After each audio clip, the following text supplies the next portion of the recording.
ഇവിടെ വന്നു കഴിഞ്ഞാൽ ബോട്ടോ ക്രൂസോ കിട്ടുമെന്നാ പറഞ്ഞേ. അതെന്താ ശരിയാണോ? ഓക്കെ, നമ്മുടെ ഇന്നത്തെ ടൂറിന് കുറച്ച് റൂൾസ് ഒക്കെ ഉണ്ട്. എന്താണെന്ന് ഞാൻ പറയാം. എല്ലാവരും ശ്രദ്ധിച്ച് കേട്ടിരുന്നോ? ഒരു തവണ പറയാട്ടോ. ഞാനൊരു മാഗസീനിലെ ട്രാവൽ റൈറ്ററാ. ആഹാ, എത്ര നാൾ ഇവിടെ ഉണ്ടാവും? കുറച്ച് ദിവസത്തേക്ക് മാത്രം. പിന്നെ ആലീസ് ക്രീക്ക്, പിന്നെ വീട്ടിലേക്ക്. അതെവിടെയാ? ഷിക്കാഗോ.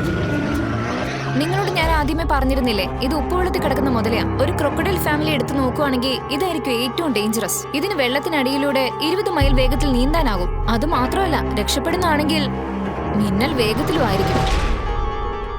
പേടിക്കണ്ട മാം, ഈ ബോട്ടിൽ നിങ്ങളെല്ലാവരും സേഫാ. ഇത് വലുതാണെങ്കിലും നിങ്ങളാരും അറ്റാക്ക് ചെയ്യില്ല. ബോട്ട് എത്ര വലുതാണ്? വളരെ വലുതാ.